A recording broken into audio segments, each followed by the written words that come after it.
Welcome to this week's Late Lunch Leftovers, where we take a look back at some of our best bits. Katie King from Manx National Heritage celebrated 10 years of the Open Days with us and told us which events she's most looking forward to. Mike Kewley continued his series of mindfulness for children with a body scan for young people. And we rounded off our week in Port St Mary in the beautiful town hall with members of the local community and some special musical guests. First though, Life Coach Kat kicked off our week with some more sage seasonal advice. And we're talking with Life Coach Kat today about energy levels, because I don't know about you, but I have been struggling over the past few days, and I don't know whether it's just kids going back to school, the nights are drawing in, but Kat, I'm really lacking in energy. Why is that? It's interesting, isn't it? I was saying to you earlier that I was talking to a coaching colleague in the UK there and saying, is it the change of seasons? Is this what's affecting us? And so I did do a bit of research and checked out HuffPost. Someone had done an article there and they said, yes, changing seasons does affect you. We can feel more tired due to less sunlight, because we've had a whole summer full of sunlight and jumping around outside, and also we become a little bit less active. So it does affect us, and especially if you're a mum and you've been out and about with your kids all summer and the stress of getting children back to school. Even if you don't have children, it's just getting back into that September mode. It does tire us out. And especially when you go into a supermarket and you see they are already putting things out for Christmas. Genuinely, I've seen this happen. Autumn is fair game, isn't it? Once you get to autumn, you're on with it, I think. Yeah. They do start reeling those things out. But you do, I think it is that change of the seasons, and you quite often hear of SAD, don't you? The sort of seasonally affected disorder, where people start feeling less energetic, feeling really down because of that change of the seasons and the lowering the light levels. Yeah, definitely. And I think, the things we can do for ourselves are to just try and get outside more. And I know we're all busy and we're working hard and we've got things to do in the evening, but, honour yourself. What is it you need to help you, give you that little bit more energy? And sometimes just sitting with ourselves and figuring out, what is it I need right now to give me just that little bit more energy? Is it being with a friend that's more energetic and has you feeling really good? Or is it just having an early night? Or is it giving yourself food that has you feeling better? There's lots of little things we can do, but also I think, we need to go with the seasons, honour it, appreciate the season, go with it. Does that mean I can hibernate? Of course you can, love. We'll get you a little box and some hay and can you just pop her in, Howard? Not a problem at all. Larry. You could just wake her up later on. I'll stick in a little box and I'll wake you up in March. Oh, that'd be brilliant. Wouldn't that be lovely? That would be We'd amazing. all love that, especially if you're a parent. Just pop me in. Yeah. It is a nice thought. I must admit, I've often thought the same, particularly on a cold, wet morning when you're under the duvet and you can hear the rain lashing on the window outside and the wind howling. You think, I really don't want to get out from under this duvet. And I think, interestingly, if you think about it, humans aren't any different to animals. Animals have got common sense compared to us. If it's time to bed down, they'll bed down. We don't. We keep going. We still try and make engagements. We'll still hammer ourselves hard or work hard. We don't honour that moment in time where we just need to rest that little bit more. And so we need to listen to ourselves. Don't you find, though, that sometimes you can get into the habit of, even when I'm not tired, I'm like, oh, I'm really tired. I just say it. It's like an automatic response. And then I think even just saying it makes you feel worse. Well, when we look at things like NLP and psychology, what we say really affects our actions. So it's being mindful of when we say it. Even if you say it and you get annoyed with yourself, like I've just said, oh God, I've just said I'm tired again, and I'm not actually. It's just habit. Everything we do is habit, and we need to challenge the habits that we do all the time to make changes. I think it's nice, you're right, being with people. If you've got a friend who is quite energetic and is sort of very positive, can really help quite a bit. And definitely getting outside, and I think that's part of the problem sometimes, isn't it? If you are, as a lot of us are here, working for your living during the day, 5-6 days a week, whatever the case may be, it does get much harder during the winter months to actually get out into the fresh air, because you're quite often going to work when it's dark and you come back and it's dark. So you can't sort of go out for a nice stroll in the summer. I'll frequently go for a stroll around a glen or go down onto the beach or something, which is lovely, and it really just relaxes you and sort of grounds you again in every sense of the word. And you don't necessarily, it's not quite as easy to do in the winter. But there are ways, and we can make time for that. Even if it's 3 minutes, Howard, just popping outside, instead of sitting there at your desk having a cup of tea, just go and sit outside on the steps and take some breaths, breathe in the winter air, feel it in your lungs, and you'll find you'll feel like you've given yourself a little bit of break and also feel more productive. I think it's just changing what we do, our physicality, moving yourself from one place to another. In a different environment, it'll make such a difference, and with everybody hearing radio would make a difference in the winter. The Nation Station, Manx Radio. Christy and I are here as part of our Village Hall series, and once again what we're finding is that this is a hub for almost everything that happens in the community. And I'm just with Margaret now, Margaret from Ports and Mary Commissioners, and we're just looking out of the windows, standing on the stage here, Margaret. And you were saying this is a view that not many people get to see. No, people have no idea what's hidden behind the curtains. When they come in the evenings, the curtains are drawn and the lights are on, but when I come in on Monday morning to check the town hall, I get to look out the window. Beautiful view. It really is. If you go to the Manx Radio Facebook page, you will be able to see that view, which is beautiful today because the sun is shining, but even on a stormy day, that'd be incredible. We can just see the lifeboat just sitting out in the harbour there. Margaret, we have you to thank for getting all the people here today, but you had so many people to choose from. Yes, and we do. We have one of everybody comes to the town hall, all ages, all abilities, and everybody does something different. And what we find, and I'm sure you will echo this, is that it's so important to have a space like this in every community around the island. Oh yes, yeah, they need to feel like it's their patch. Yeah. They really do. That view is incredible. You have to drag me away from that. Something else that happens here, we've talked a lot about music, but art is also really important. Yes, it is. And Margaret, you've got the details there of something called the Art Cellar. Just tell us about that. So the Art Cellar is run by a lady called Angie, and they're in the West Room, which is downstairs in the town hall, on a Wednesday morning. And when they're in, they've renamed it the Art Cellar because it's tucked downstairs. Anybody can come. The examples that we've got here, you can see how talented some of these artists are, but all abilities, everybody's welcome to come. £10 a session, and we have Angie's phone number, but it's a great place and they make a really good cup of tea. It's all about the tea, Tea and isn't biscuits. it? It's what keeps places like this going. Exactly. Now, someone who is no stranger to stages all around the Isle of Man is Mr. Lenny Conroy, who is here in his post office capacity today, being a postman. He's off duty. But Lenny, we mentioned earlier the Davy Knowles gigs, and that is something you've been instrumental in over the years. We'll come to that in just a moment. Instrumental. Yeah. We'll come to that in just a moment. But what are some of your earliest memories of this town hall? Oh, well, yeah, I was trying to rack my brains earlier. It's going back to the late 80s. Bizarrely, jumble sales, basketball club had jumble sales. And then, because the room layout was slightly different, and I always remember the sound wasn't particularly great for bands, but nobody really cared in those days. I think we're a lot luckier now that modern equipment's made things really good. So we were putting the likes of Gasp on with the rugby club, and it didn't matter if it was, sounded rubbish. That said, Gasp never sounded rubbish. So we were putting those gigs on late 80s, early 90s, and it was just fabulous. And I think we've come a long way to the likes of Davy sort of in the last few years. The sound, the talent, I should say, more importantly, emanates so wonderfully off the stage. It's a great room.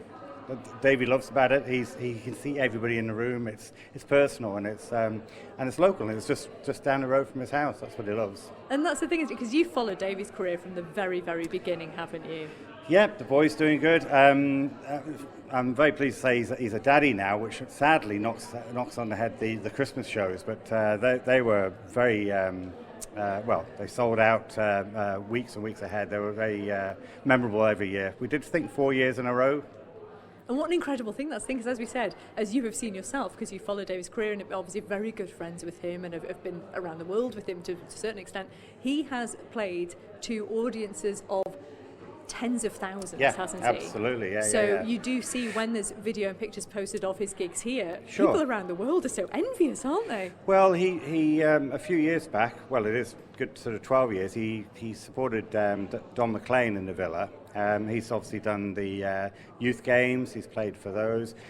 He's been at the garden party, outdoors, the Gaiety he did several years. But all the favourite gigs have always been in here. I think it's because he's quite lazy and wants to get home quickly after the gig. Could be wrong, but no, it is. It's just something personal about it. And he'd rather do 5 gigs in here than 1 somewhere else, for sure. Mike Kewley is with us, and you were talking, Mike, about the podcast that you've just recorded with Christy just before the show, focusing on a body scan for children. And it's a great way of getting children involved in mindfulness and thinking about it, and also calming down at what is a pretty hectic time of year. Yeah, so that's it. So it's something you might want to try, at bedtime, just to kind of wind them down. And again, get them familiar with their bodies as something that can feel nice and calm and cozy and warm, which is quite important as well, so that their body can be a place of rest, something that feels nice to be in. And it also encourages them to be still and grounded and to listen. So, they're all kind of practical skills within that body scan practice. And you do this with your own children, don't you? So how do they respond to it? I force them to do mindfulness practices. No, you play like with anything with children. You play and we try things, but most nights we'll try body scans. I mean, you can make your own one up, but yeah, a body scan is just a great way at the end of the day to encourage your child to rest, conscious rest. Just before they fall asleep, get everything nice and still. Focus on the body. And for adults, a kind of grown-up version of the practice is the same kind of body scan, but in bed. The practice can be to stay very alert as you fall asleep. So you try and watch yourself up to the point of sleep. So that's something that I practice. So I lie in bed, and after 10 or 20 minutes, I'm kind of aware of myself falling asleep. And just explain why that would be a good thing then, because some people might think, I don't know about that. Yeah, that's more kind of just curiosity, but that's something where you're kind of training yourself to be conscious of the point of sleep, which may not be for everybody, but that's something for me. And what I tend to find is that I'm far more awake because I'm getting kind of less sleep. So rather than just get into bed and fall asleep, I'm staying awake for, I don't know how long it is, 30, 40 minutes, basically watching myself slowly fall asleep. Which is very interesting to watch that process happen. You learn a lot about your body and mind. And you get the same kind of rest and stillness. And then when you wake up in the morning, often I feel more energized, more awake. So it does have an effect on how sort of intense your sleep is, does it? Yeah, it's far more restful. Far more restful. This goes into the whole area of sleep practice and making sure that you get decent restful sleep, and that involves a kind of conscious relaxing or shutting down off the body, which is what the body scan does. So the reasons we toss and turn is because we just get into bed, and we have a head full of thoughts and they drag you everywhere. So if you can start in your feet and your legs and your belly and your arms, and you're just consciously kind of focusing into these sensations, you feel yourself dropping and dropping and dropping, and then you're asleep. And the quality of that sleep is often much deeper than just kind of tossing and turning with a head full of thoughts.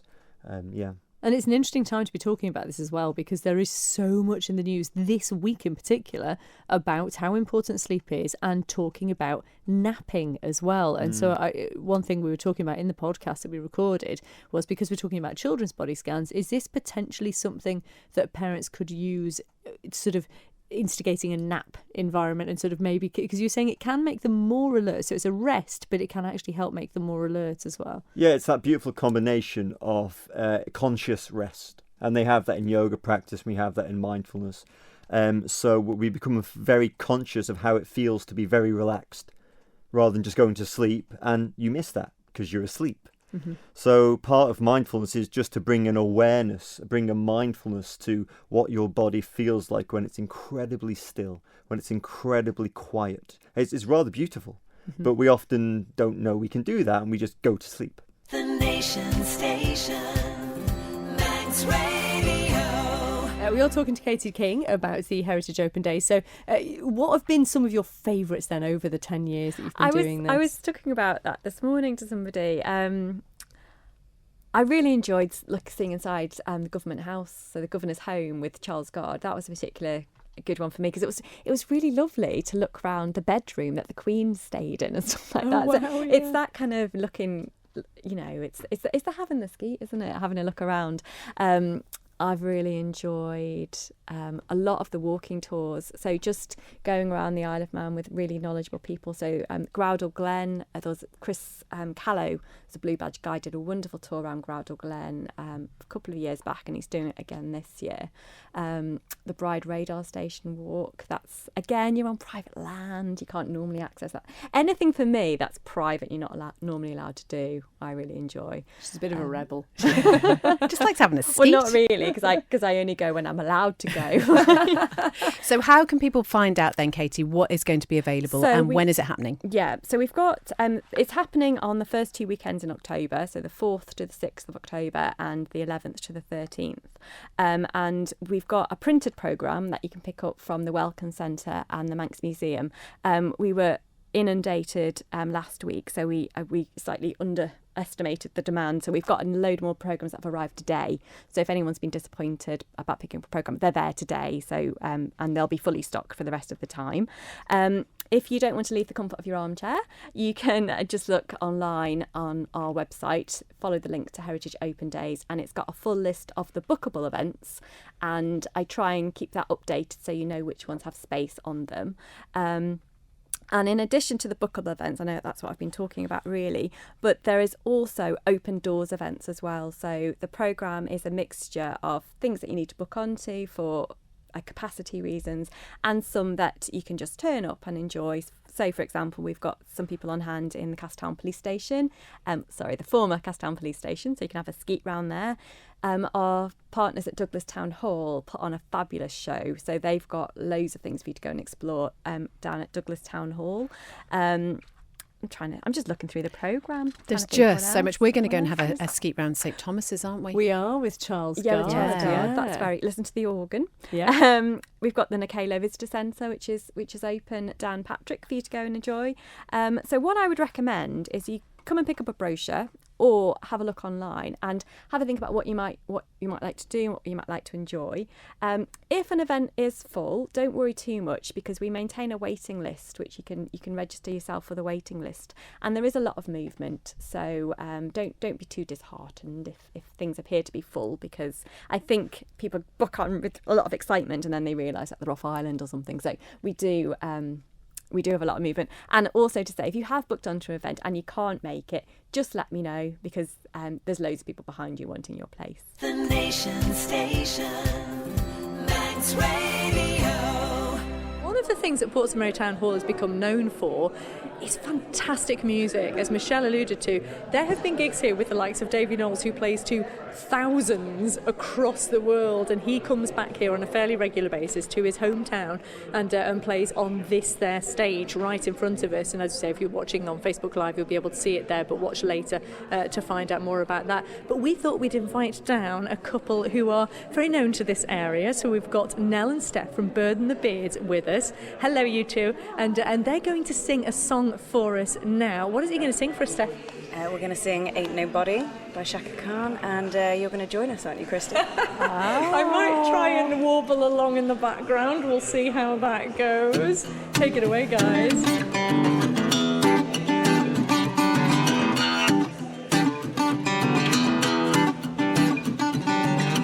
Captured FMC, there's no way on this. Happened so naturally, did not know it was love. Next thing I got you, gonna be close. Knew just what I would do, let myself go on. Now we're flying through the stars.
Yes, round of applause for the bird and the beard here. Those are all our late lunch leftovers for this week. Do tune in for the main helping on Manx Radio, weekdays just after 2 p.m. Every week, of course, we'll have our regular features with Duxford Diaries, we'll have Mark Tiley's Greatest Hit, Midweek Mindfulness, and plenty more with our monthly guests as well. But for now, thank you so much for listening to the Late Lunch Leftovers podcast. We'll see you again next time.